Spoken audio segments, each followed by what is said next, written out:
Untuk trial 2022 Negeri Sembilan. Okey, kita pergi kepada bab form 4 gelombang.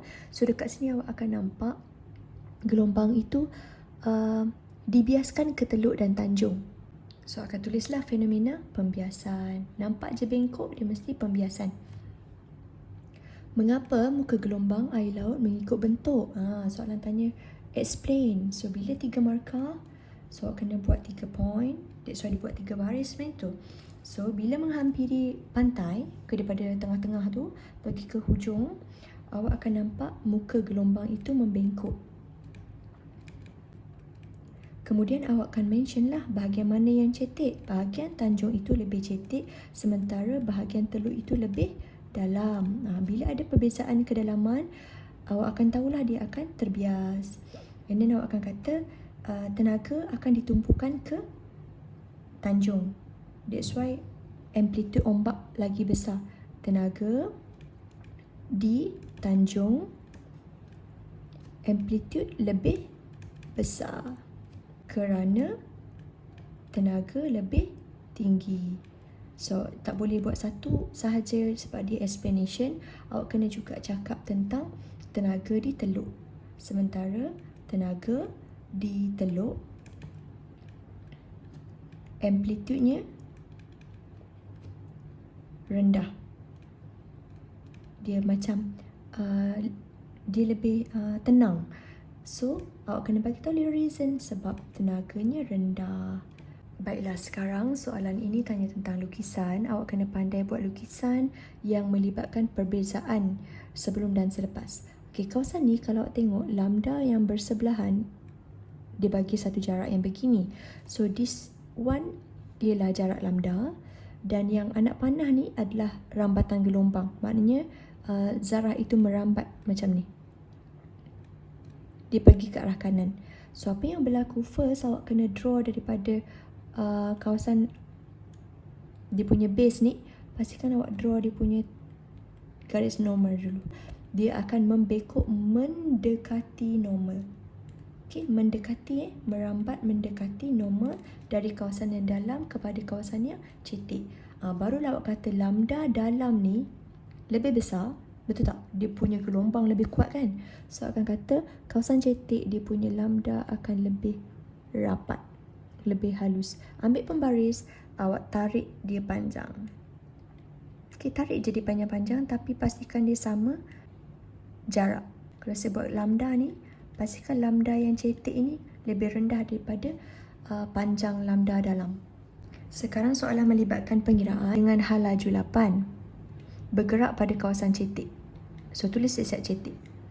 Okey, apabila di kawasan dalam, hal laju kawasan dalam itu menjadi 12. Soalan tanya apakah panjang gelombang dalam? Awak kena guna konsep frekuensi itu malar ataupun frekuensi itu tetap. So, bila frekuensi itu tetap, jadikan F sorang-sorang, awak akan modify, dia akan jadi macam ni. Kemudian akan guna konsep nisbah, V per lambda equal to V per lambda. Barulah awak tulis item 1, item 1, item 2, item 2. Okay, saya spesifik, sebelah kiri saya katakan dia cetek, sebelah kanan saya kata dia lebih dalam lah. Modify, awak akan kira lambda dalam awak itu akan menjadi 3 cm. Baiklah, soalan form 4 tajuk Negeri Sembilan berada dalam nombor 6, optik. So, bila tanya fenomena, tadi kita dah nampak dia pembengkokan kan? So, kita tulislah pembiasan. Bandingkan jarak objek. Jom kita tengok sama-sama pada item gambar 1 dan gambar 2. Kemudian tengok jarak image V. Size, kita tengok height lah. Height of image. Dengan yang tadi U, UV and height. So, tengok gambar pertama, U dia sangat rapat compared to gambar kedua. Gambar pertama, height dia lebih besar. Okay, U kecil, height besar. Kemudian awak akan nampak jarak image dia adalah compared yang sini dekat. So, yang pertama itu sangat jauh. Pertama sangat jauh. Gambar pertama lebih rendah. Jarak image panjang kan? So, jarak image gambar pertama lebih jauh. Size image awak dah tengok tadi, height of besar kan? Gambar pertama lebih besar. Barulah awak tulis hubung kait.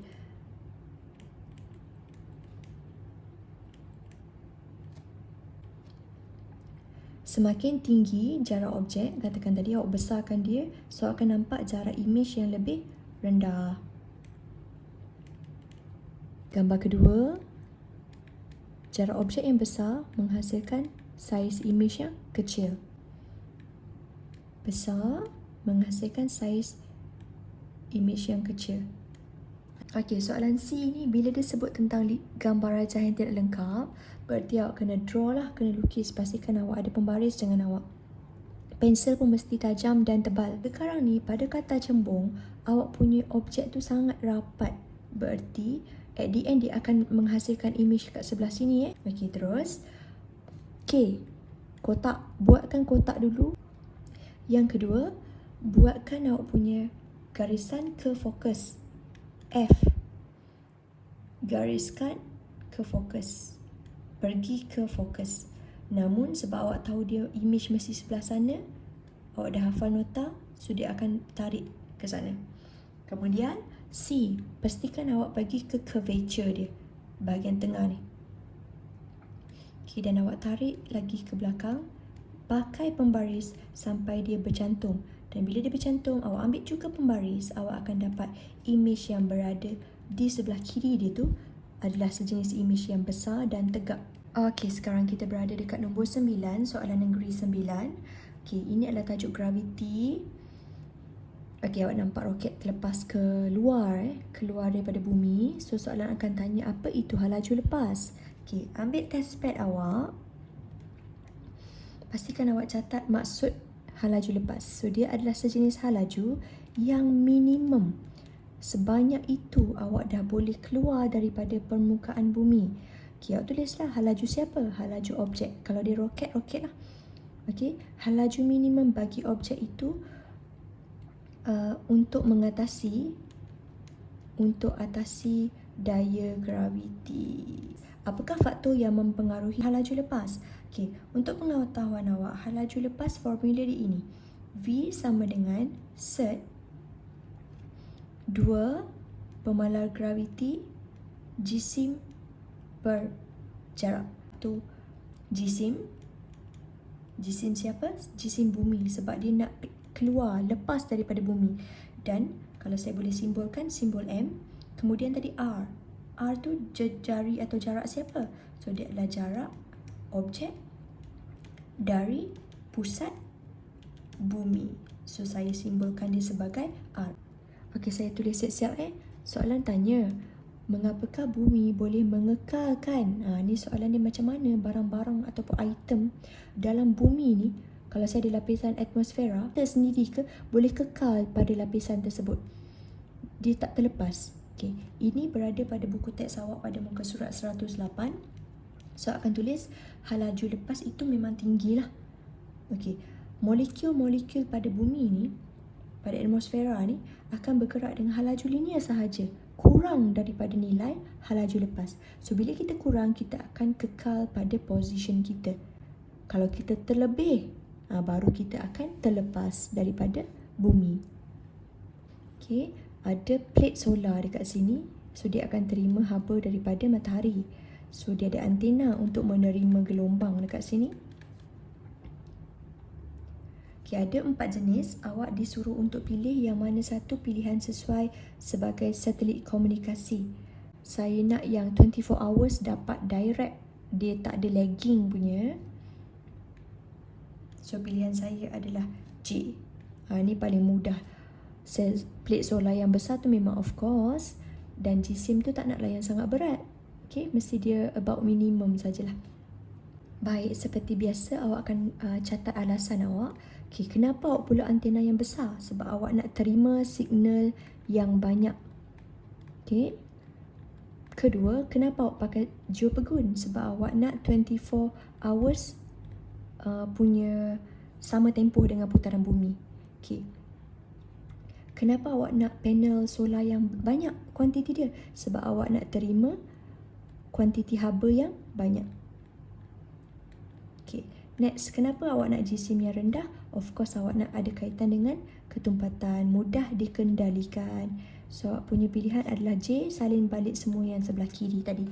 Baik, soalan akhir berada pada pengiraan. So, awak ada jisim dekat sini, mengorbit pada ketinggian dekat sini. So, awak disuruh untuk mencari kelajuan. So, ini adalah hal laju linear sebenarnya. So, akan pakai formula GM per R. Boleh, dia adalah hal laju linear sebab dia mengorbit bumi. Dia bukan hal laju lepas. Okey, masukkan saja nilai. Awak letakkan nilai pemalar gravitian sudah diberi dekat muka surat paling hadapan. 6.6710 negatif 11. Kemudian jisim awak dah ada. Kemudian awak dah ada juga nilai jarak. Masukkan saja sebab dia kilo, pastikan dia kuasa 3. Pelajar suka tertinggal benda ni. Barulah at the end awak dapat laju linear awak 3.6524 10 kuasa negatif 7 unit, jangan lupa. Meter saat tolak 1. And next, dia tanya awak tempoh. Tempoh itu awak boleh tengok pada formula asas. Dekat depan pun ada sebenarnya. Tapi kalau nak relate dengan formula laju sama dengan jarak bagi masa, betul? Sebab dia adalah satu bumi. Bumi dia punya keliling, kalau nak pusing berputar pada orbit, dia punya jarak adalah 2 pi j. Okay, so boleh masukkan laju sama dengan jarak 2 pi j. J itu jejari, jejari itu radius. Masukkan per masa, so per tempoh lah. So awak boleh dapat formula dari sini sebenarnya. So kalau saya terbalikkan V dengan T, awak boleh dapat T sama dengan 2 pi R per laju. Itu saja. So dia tak susah. Kalau nak derive sendiri boleh, nak tengok depan pun boleh. So at the end awak punya nilai T adalah 5.161 10 kuasa 12 saat. Okey, tajuk form 4 untuk hari ni paling last ialah berada pada nombor 11. Itu adalah tajuk Hubble. Okey, jom kita cuba jawab. Okey, awak ada 2 sudu. Satu sudu logam, satu sudu plastik. Kedua-duanya dimasukkan dalam cawan kopi panas. Sebab kita tahu logam ni dia menyerap haba kan. So sudu logam of course kita tahu selepas beberapa minit dia lebih panas dari plastik. Ni awak punya kena alert dulu. Sekarang awak kena tengok pada perbandingan graf. 11.2 untuk logam. Lagi satu graf 11.2 tapi awak kena bandingkan dengan plastik pula. So dekat sini awak akan nampak lah. Katakanlah pada masa sini suhu untuk logam ni lebih tinggi. Betul tak? Pada masa T ni. Sementara suhu bagi plastik lebih rendah. Awak kena pandai baca graf dulu. Apakah maksud muatan haba? C sama dengan Q bahagi theta. Perubahan theta. Dia tak ada tentu, tak ada perkataan tentu dekat situ. Bermakna dia tak perlu mention 1 kg bahan. Tak perlu. Okay, ambil your test pad, terus jawab maksudlah. Kuantiti haba yang diperlukan, ni ayat biasa je kita hafalan, untuk menaikkan spesifik 1 darjah Celsius suhu bahan. Tak perlu mention jisim. Bandingkan suhu akhir, bandingkan masa menjadi panas, bandingkan kadar perubahan suhu bagi setiap sudut. Kemudian hubung kaitkan. Kita buat satu-satu. Okay, first suhu akhir dulu. Okay, saya tulis kat sini. Awak akan bagi tahu suhu akhir sebab dia tanya bentuk setiap sudut tau. So awak kena compare. Tak boleh gambar 1, gambar 2. Tak boleh. Kena cakap logam dengan plastik. Okay, suhu akhir logam, sudu logam sama dengan suhu akhir sudu plastik. Kenapa? Sebab dia berlaku keseimbangan terma. Tengok kat sini. Dekat area sini, depan sikit ni, dia berlaku keseimbangan terma. So suhu akhir dia tu sama. So kalau saya boleh buat dotted kat sini, kalau theta ni, theta final, ni berlaku keseimbangan terma. So akan tahu untuk menjadi panas, masa menjadi panas salin habis Okey, siapa? Logam dengan plastik. Saya guna logam dulu So saya katakan logam lebih rendah. Dia nak jadi panas, logam tu capai dulu masa di lebih awal daripada plastik. Okey, yang ketiga, kadar perubahan suhu. Okey, sudu logam, awak akan kata perubahan suhu dia cepat tau. So, awak akan kata logam lagi cepat kadar perubahan suhu berbanding plastik. Okey, barulah saya nak jawab soalan nombor 4 ni. Sebab dia adalah sempit, so saya cuba ambil warna lain Hubung kait, muatan haba tentu dan masa sudu-sudu menjadi panas. Okey, saya letak nombor 4 So, saya kata semakin dan semakin, saya salin balik, muatan haba tentu dan masa sudu menjadi panas. Saya salin balik. Barulah saya kaji dia punya formula. So, seperti yang kita sedia maklum, Q sama dengan MC theta. Q juga sama dengan PT. So, kalau saya kaitkan T dengan muatan, dia adalah berkadar terus. So, akan kata semakin besar muatan, semakin besar masa. Senang je, awak relate dengan formula je. Nak tengok gambar pun boleh, tak ada masalah. Okay, number 5, hubung kaitkan muatan haba dengan kadar perubahan. So, akan buat point yang terakhir, semakin dan semakin. Okay, salin balik. Muatan haba tentu kadar perubahan suhu. So, suhu untuk logam tadi lebih cepat kan? So, dia adalah nilai lebih rendah. Kalau tengok C dia rendah. Semakin rendah logam punya C, semakin cepat. Cepat atau rendah, kita guna rendah je lah Kita tengok logam saja. So, senang awak nak compare dengan plastik. Maknanya kalau logam tu rendah, plastik tu semakin tinggi, semakin tinggi. Okay, dekat sini saya dah tulis siap-siap untuk soalan B. Dia tanya, terangkan bagaimana suhu boleh jadi sama. So, akan first bagi tahu ada kontak. Yang kedua, boleh berlaku haba, perpindahan daripada kawasan panas kepada kawasan yang sejuk. Dan seterusnya sejuk ke panas lah. Yang ketiga, suhu mereka sudah sama. Bila sama, keseimbangan terma berlaku. Okey, soalan seterusnya ialah awak kena buat satu modification. Awak ada bahan-bahan untuk direka menjadi satu rumah supaya dia tidak suhu yang tinggi. Maksudnya sentiasa sejuk. Nampak tak? Dia memastikan rumah suhu tidak tinggi. So, awak boleh guna perkataan sejuk lah. Okay, dia dah bagi awak dalam bentuk ni. Saya buat table daripada sini terus Okay, disebabkan 10 markah, saya nak add on di bahagian material lah. Dinding dan bumbung. Okay.